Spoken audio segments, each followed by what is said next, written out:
Era la madrugada del 6 de agosto de 1915. El frente oriental de la Primera Guerra Mundial permanecía sumido en un silencio sepulcral, una calma antinatural que precedía a la tempestad. En la fortaleza de Osowiec, al noreste de Polonia, unos 900 soldados rusos del regimiento de infantería de Semliansky montaban guardia. Estaban agotados, hambrientos y desgastados por meses de asedio constante, pero se mantenían firmes, defendiendo aquel bastión estratégico con una tenacidad que los alemanes no lograban quebrantar con la artillería convencional. Sin embargo, al otro lado de las trincheras, el mariscal de campo alemán Paul von Hindenburg se había cansado de esperar. Había decidido que, si el acero y el fuego no podían tomar la fortaleza, entonces la química lo haría. Los alemanes esperaron pacientemente a que el viento cambiara de dirección. A las 4 de la mañana, la brisa comenzó a soplar suavemente hacia las líneas rusas. Fue entonces cuando se desató el infierno, pero no con el estruendo de los cañones, sino con un siseo mortal. 30 baterías de gas abrieron sus válvulas simultáneamente. Una mezcla letal de cloro y bromo fue liberada al aire. No era simplemente gas, era una pared sólida, una niebla densa y pesada de color verde oscuro que se alzaba hasta 12 metros de altura y avanzaba inexorablemente hacia los defensores. Lo que los soldados rusos vieron acercarse no se parecía a nada que hubieran enfrentado jamás. La naturaleza misma parecía morir ante el contacto de aquella nube tóxica. A medida que el gas avanzaba sobre el campo de nadie, la hierba verde se volvía negra al instante, marchitándose como si hubiera sido tocada por el fuego del infierno. Las hojas de los árboles caían amarillentas, cubriendo el suelo con una alfombra de muerte prematura. Incluso los objetos inanimados no se salvaron. El cobre de los cañones y las hebillas de los cinturones comenzó a oxidarse inmediatamente, cubriéndose de una capa verde de cloruro de cobre. Dentro de la fortaleza, el pánico comenzó a extenderse, pero era un pánico silencioso, ahogado. Los rusos no tenían máscaras de gas efectivas. En 1915, la protección contra la guerra química era primitiva, casi inexistente. La mayoría de los soldados solo contaban con trapos viejos, vendas o sus propias camisetas interiores. En un acto de desesperación, los oficiales ordenaron a sus hombres que orinaran sobre esos trapos y se los ataran fuertemente alrededor de la boca y la nariz. La química básica sugería que el amoníaco en la orina podría neutralizar parte del cloro, pero frente a una concentración tan masiva de veneno, aquello era poco más que un gesto simbólico de supervivencia. La nube verde alcanzó las primeras líneas, envolviendo a los hombres en una oscuridad tóxica, quemando sus gargantas y ojos antes de que pudieran siquiera disparar una sola bala. El aire, que debería dar vida, se había convertido en su verdugo. El efecto del gas sobre los cuerpos humanos fue inmediato y devastador, una tortura biológica que superaba cualquier pesadilla. El cloro es un agente insidioso, no solo asfixia, sino que corroe. Al entrar en contacto con la humedad de las mucosas en los ojos, la nariz y la garganta, el gas reaccionaba químicamente transformándose en ácido clorhídrico. En términos simples y brutales, los soldados rusos comenzaban a disolverse desde adentro.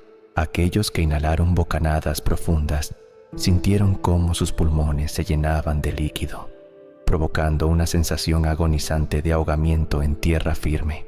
No podían respirar, no podían gritar, solo podían gorgotear, mientras sus propios fluidos corporales inundaban sus vías respiratorias. Las compañías de vanguardia, la 9ª, la 10ª y la 11ª, fueron prácticamente aniquiladas en cuestión de minutos. De los cientos de hombres que montaban guardia, la gran mayoría murió donde estaba, cayendo sobre el barro de las trincheras con las manos aferradas a sus gargantas destrozadas. La visión era dantesca. Los rostros de los moribundos adquirían un tono azulado y negruzco, casi demoníaco. debido a la falta de oxígeno y al envenenamiento químico. La piel, expuesta al gas corrosivo, comenzaba a ampollarse y pelarse, dejando carne viva y sangrante al descubierto. Los ojos, inyectados en sangre por la irritación extrema, miraban al vacío con una expresión de terror absoluto. Incluso aquellos que lograron sobrevivir al impacto inicial no estaban mucho mejor. Se arrastraban por el suelo, tosiendo violentamente, y con cada tos, escupían sangre mezclada con trozos de su propio tejido pulmonar. Literalmente, estaban expulsando sus pulmones a pedazos. El dolor era tan intenso que muchos deseaban la muerte inmediata antes que soportar un segundo más de aquella agonía abrasadora. La fortaleza, que momentos antes era un bastión de resistencia organizada, se había convertido en un cementerio envuelto en niebla verde. El silencio de la muerte solo era roto por los estertores de los agonizantes y el sonido metálico de los fusiles cayendo al suelo. Mientras tanto, a kilómetros de distancia, los comandantes alemanes observaban a través de sus binoculares. La nube de gas se disipaba lentamente, revelando un paisaje desolado. Para ellos, el trabajo estaba hecho. Según sus cálculos, nadie podría haber sobrevivido a tal concentración de veneno. La victoria parecía asegurada sin disparar una sola bala, creyendo que marchaban hacia una fortaleza fantasma. 14 batallones alemanes, unos 7.000 hombres bien equipados, comenzaron a avanzar tranquilamente hacia las líneas rusas para ocupar las ruinas y enterrar a los muertos. No tenían ni idea de que, entre los cadáveres y la sangre, algo se movía. Algo que desafiaba la lógica de la vida y la muerte estaba a punto de suceder. 7.000 soldados alemanes avanzaban en formación de combate, aunque en sus mentes la batalla ya había terminado. Pertenecían a la división de Landwehr, tropas reservistas pero bien entrenadas, convencidas de que aquella mañana solo realizarían una macabra tarea de limpieza. Caminaban con cautela, sus botas aplastando la hierba ennegrecida y crujiente, atravesando un paisaje que parecía haber sido arrancado de otro planeta. El silencio era absoluto, casi religioso, roto únicamente por el sonido rítmico de miles de pasos marchando al unísono hacia las líneas rusas.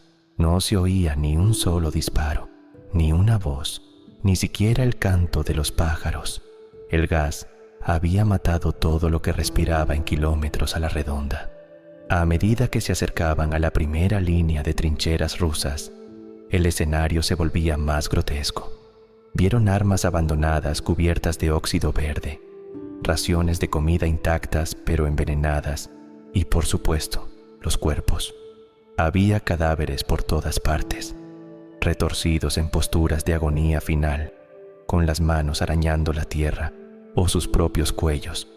Los soldados alemanes, protegidos por sus máscaras de gas, intercambiaban miradas de asombro y horror, pero también de alivio. La resistencia había sido aniquilada. La fortaleza de Osowiec estaba a sus pies. La orden de sus oficiales fue clara: avanzar, asegurar la posición y despejar el camino para la artillería pesada. Sin embargo, en medio de aquel cementerio al aire libre, algo imposible comenzó a suceder.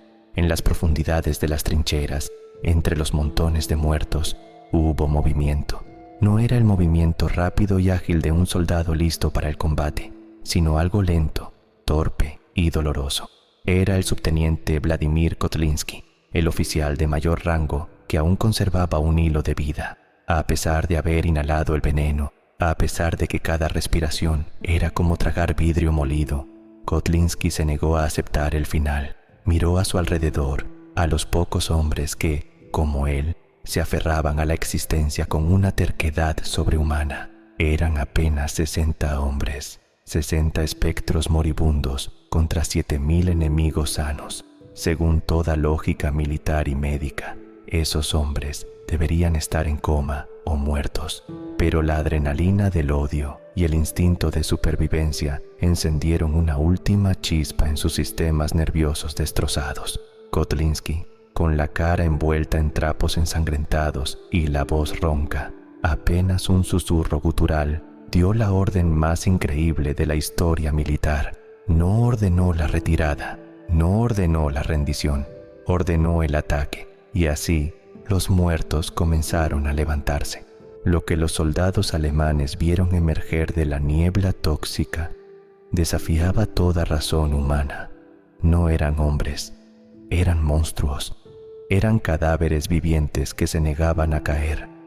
Los 60 supervivientes de la 13ª compañía se lanzaron fuera de las trincheras, pero no corrían con la agilidad de los vivos, sino con la furia desesperada de los condenados. Sus rostros estaban envueltos en trapos que ya no eran blancos, sino de un rojo oscuro y húmedo, empapados por la sangre que brotaba incesantemente de sus bocas y narices. La piel expuesta de sus manos y cuellos se había tornado de un color gris verdoso, colgando en tiras debido a las quemaduras químicas, revelando la carne viva debajo. La visión era tan horrorosa que paralizó a las tropas alemanas. Aquellos 7.000 hombres, armados y sanos, se quedaron congelados ante la carga de apenas 60 moribundos. Pero no fue solo la imagen lo que los aterrorizó, fue el sonido. Los rusos no gritaban el tradicional y enérgico hurra de la infantería. No podían. Sus cuerdas vocales estaban destrozadas. En su lugar, emitían un sonido gutural, profundo y húmedo, una mezcla de rugido salvaje y tos convulsiva. Con cada paso que daban hacia el enemigo, escupían trozos de sus propios pulmones sobre sus uniformes deshechos, manchando el suelo con la prueba de su propia muerte interna. El subteniente Kotlinski lideraba la carga, tambaleándose, casi ciego, pero con la bayoneta firmemente apuntada hacia el corazón del invasor. Para los alemanes, aquello no era una batalla militar, era un evento sobrenatural. En su mente colectiva, el miedo primario se apoderó de la lógica. Creyeron que estaban luchando contra espectros, contra demonios que el gas no podía matar. El terror psicológico fue instantáneo y total. Un soldado alemán podía disparar a un enemigo humano, pero ¿cómo se mata a algo que ya parece muerto? ¿Cómo se detiene a un ejército que avanza mientras escupe su propia sangre? El pánico se extendió como un incendio forestal por las filas alemanas. Los rifles cayeron de manos temblorosas. Las ametralladoras, que podrían haber barrido fácilmente a los atacantes rusos, permanecieron en silencio porque los artilleros estaban demasiado aterrorizados para apretar el gatillo. La disciplina prusiana, famosa por su rigidez, se desmoronó en un segundo. Los alemanes, superando en número a los rusos por más de 100-1, dieron media vuelta. No se retiraron ordenadamente. Huyeron gritando, atropellándose unos a otros, impulsados por el horror absoluto de ver a los muertos caminando hacia ellos. La retirada alemana no fue una maniobra táctica, fue una catástrofe humana, imaginada 7.000 hombres, cegados por el pánico, corriendo al mismo tiempo por un terreno estrecho, lleno de cráteres de bombas y lodo. En su desesperación por escapar de los muertos vivientes, los soldados de la retaguardia fueron empujados hacia adelante por los que huían del frente, creando un embudo mortal. La disciplina se evaporó por completo. Los oficiales gritaban órdenes que nadie escuchaba, y aquellos que intentaban detener la huida eran arrollados por la marea humana de sus propios compatriotas. Lo más irónico y trágico de este desastre fue que la mayor amenaza para los alemanes no eran las balas rusas, sino sus propias defensas. En su avance previo, habían cortado y superado varias líneas de alambre de púas, pero en la confusión de la huida, se olvidaron de dónde estaban los pasos seguros. Cientos de soldados quedaron atrapados en las marañas de metal oxidado, gritando pidiendo ayuda, mientras sus compañeros, enloquecidos por el miedo, los pisoteaban para salvarse. La carne se desgarraba contra las púas, los uniformes se enredaban y los hombres caían unos sobre otros, formando montículos de cuerpos que se retorcían en el barro. Mientras tanto, los 60 rusos seguían avanzando.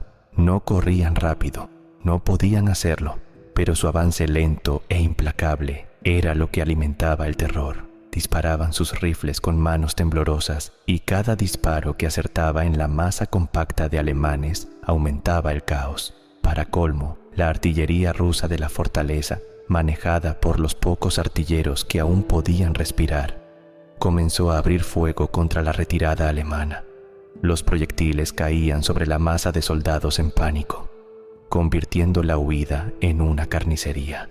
Fue una escena de locura absoluta.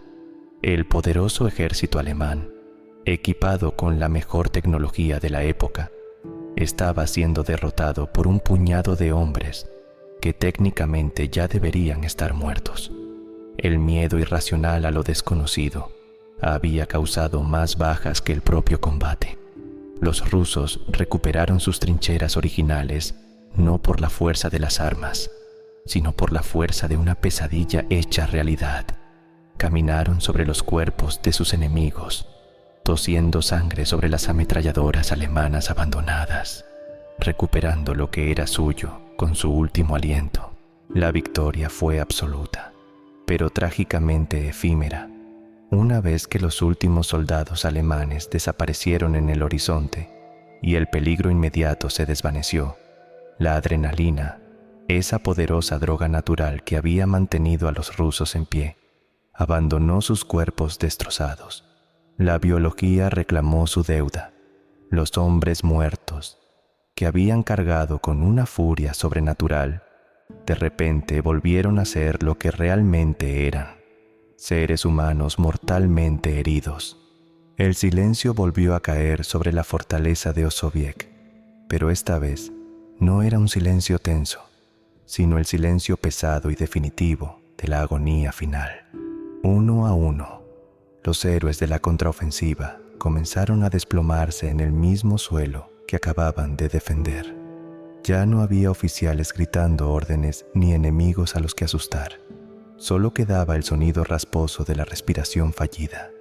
Se sentaron en el barro, apoyaron las espaldas contra las paredes de la trinchera y esperaron el final. Muchos de ellos aprovecharon esos últimos instantes para intentar beber agua de sus cantimploras, pero el dolor al tragar era tan insoportable debido a las quemaduras en el esófago que el agua se mezclaba con la sangre y volvía a salir. Estaban deshidratados, quemados y ahogándose en sus propios fluidos. El subteniente Vladimir Kotlinski, el arquitecto de este milagro macabro, no fue la excepción. Habiendo liderado a sus hombres a través del infierno verde, su cuerpo finalmente cedió.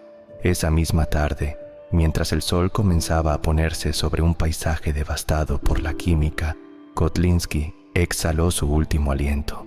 Murió no como un monstruo de leyenda, sino como un joven oficial que había cumplido con su deber más allá de los límites humanos. Sus pulmones estaban completamente destruidos. Había sacrificado literalmente cada respiración futura por esos minutos de resistencia. A su alrededor, la escena era desoladora. Los supervivientes temporales miraban los cuerpos de sus camaradas, sabiendo que su turno llegaría en cuestión de horas o días. No hubo celebraciones, ni vítores de triunfo. La victoria en Osowiec no se sentía como tal. Se sentía como una despedida larga y dolorosa. Habían humillado al ejército alemán, sí, pero el gas cloro no conoce de ganadores ni perdedores, solo conoce de víctimas. La fortaleza estaba a salvo por el momento, pero sus defensores eran fantasmas que aún no sabían que habían muerto. Aunque el ataque de los hombres muertos había repelido a los alemanes y comprado un tiempo precioso, el alto mando ruso sabía que la situación en Osowiec era insostenible. La fortaleza estaba saturada de gas residual, las reservas de agua estaban envenenadas y la mayoría de los defensores estaban muertos o muriendo lentamente por las complicaciones respiratorias. Quedarse allí significaba la muerte segura, no por el enemigo, sino por el propio aire que respiraban. Pocas semanas después de aquel día fatídico, Llegó la orden final: evacuar la fortaleza. Pero los rusos no se limitarían a marcharse y entregar las llaves a sus enemigos. Si Osowiec iba a caer, caería bajo sus propios términos. Comenzó entonces una operación de tierra quemada, meticulosa y despiadada. Los pocos ingenieros que quedaban vivos colocaron explosivos en cada búnker, en cada muro defensivo y en cada torre de vigilancia. No dejarían nada útil para los alemanes. Ni un solo cañón, ni una sola caja de municiones, ni siquiera un techo bajo el cual resguardarse. Los soldados supervivientes, aquellos que aún podían caminar, cargaron a sus camaradas heridos en camillas improvisadas. La marcha de salida fue una procesión fúnebre de hombres tosiendo, mirando por última vez las murallas que habían defendido con su sangre. El 18 de agosto, el silencio de la campiña polaca se rompió una vez más, pero esta vez no por el gas, sino por el trueno de la dinamita. Una serie de explosiones masivas sacudió los cimientos de la tierra. Las imponentes murallas de ladrillo rojo, que habían resistido meses de bombardeos de la artillería pesada alemana, incluyendo el famoso cañón Gran Bertha, se derrumbaron sobre sí mismas en cuestión de segundos. Nubes de polvo y escombros se elevaron hacia el cielo, cubriendo el sol y marcando el final de la fortaleza. Cuando los alemanes finalmente regresaron al lugar, días después, avanzando con extrema cautela por temor a otro contraataque de los zombies, no encontraron nada. No había trofeos de guerra que reclamar, ni posiciones estratégicas que ocupar. Solo encontraron ruinas humeantes, cráteres vacíos y el eco de una resistencia que los había aterrorizado hasta la médula. Los rusos se habían llevado todo, incluso su propia fortaleza. Lo único que dejaron atrás fueron los cuerpos de los caídos, testigos silenciosos de que allí, en ese montón de piedras rotas, el espíritu humano había vencido a la muerte química. Osowiec no fue conquistada, fue borrada del mapa por sus propios defensores. La historia de lo ocurrido en Osowiec no se difundió inicialmente a través de los informes oficiales del ejército. Los altos mandos alemanes, avergonzados por la derrota de 7.000 hombres ante un puñado de moribundos, intentaron enterrar el incidente bajo el sello de secreto militar. Sin embargo, el terror es difícil de silenciar. La leyenda comenzó a filtrarse a través de las cartas que los soldados alemanes enviaban a sus familias en Berlín, Múnich y Hamburgo. En esos papeles manchados de barro y miedo, confesaban lo imposible. Madre, no luchamos contra hombres, luchamos contra demonios que escupían sus propios órganos. Les disparamos, pero no caían. Fue en estos susurros de trinchera y confesiones, a la luz de las velas, donde nació el nombre que pasaría a la historia: el ataque de los hombres muertos.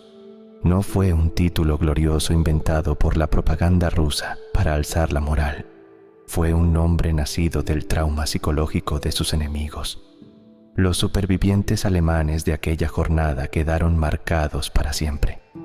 Muchos sufrieron lo que hoy conocemos como estrés postraumático severo, despertando por las noches gritando sobre fantasmas verdes y zombis sangrientos. La imagen de los rusos cargando con la piel colgando se había grabado a fuego en su psique colectiva.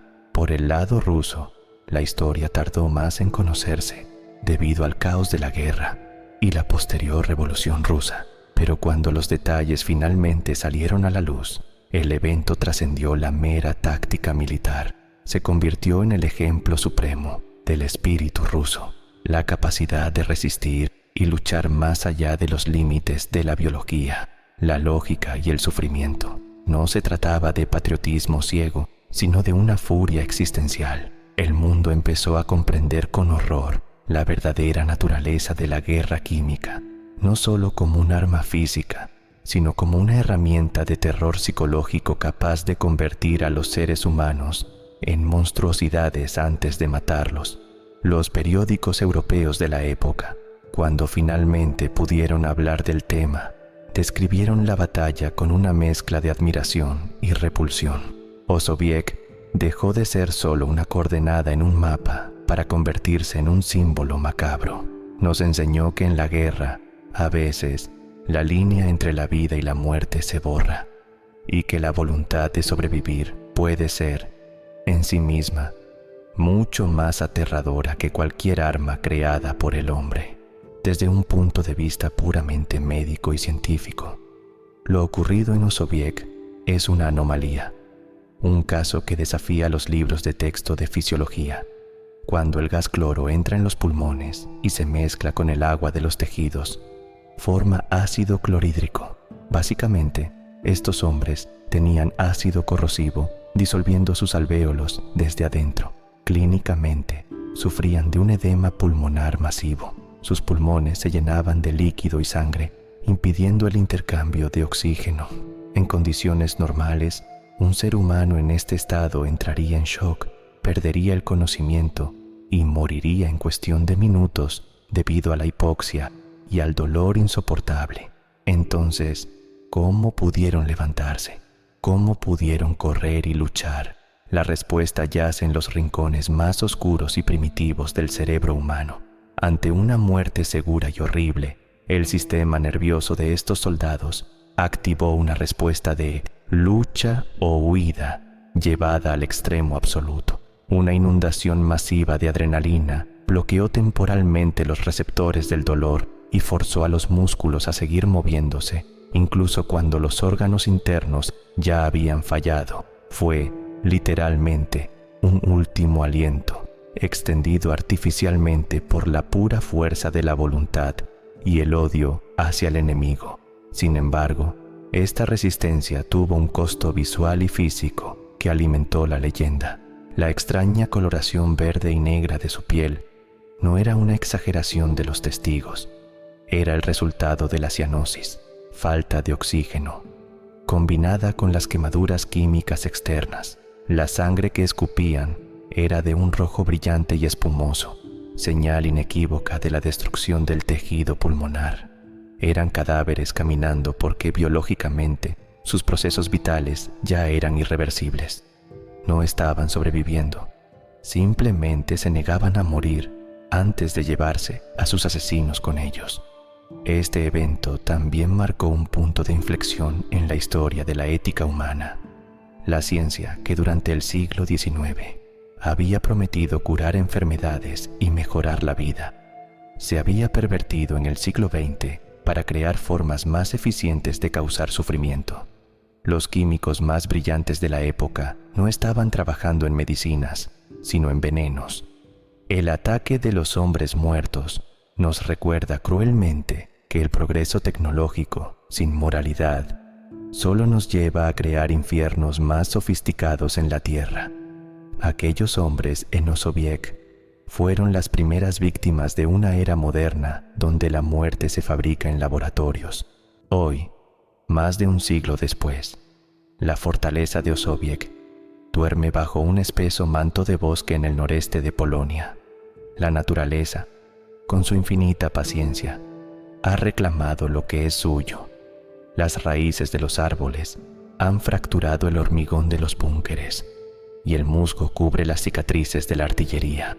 Donde antes hubo nubes de gas verde y gritos de agonía, ahora solo se escucha el susurro del viento entre las hojas y el canto de los pájaros. Pero para aquellos que conocen la historia, este no es un bosque cualquiera.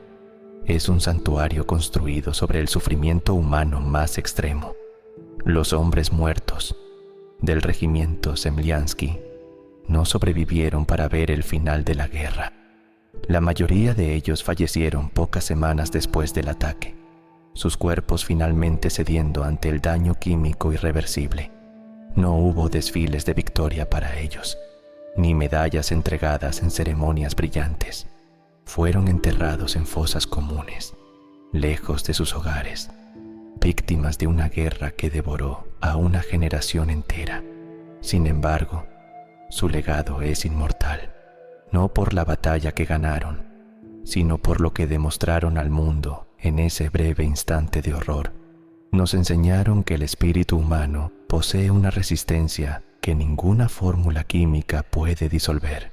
nos mostraron que, incluso cuando la carne se deshace y los pulmones fallan, la voluntad de proteger lo que amamos, o simplemente la negativa a rendirse ante la oscuridad, puede mantenernos en pie un paso más. El ataque de los hombres muertos no es una historia de triunfo militar, es una advertencia eterna y un testamento trágico. Es el recordatorio de que en los momentos más oscuros de la historia, cuando la muerte parece absoluta e inevitable, el ser humano es capaz de rebelarse contra su propio destino final. Mientras la niebla de la historia envuelve lentamente los recuerdos de la Primera Guerra Mundial, la imagen de esos 60 hombres, sangrando, quemados, pero cargando hacia adelante, permanece nítida. Ellos son los guardianes eternos de Osowiec, y aunque sus voces se apagaron hace mucho tiempo, su mensaje resuena a través de las décadas, tan potente como aquel día de agosto de 1915. Puedes destruir el cuerpo, puedes envenenar el aire, pero hay algo en el alma humana que nunca, jamás podrás matar.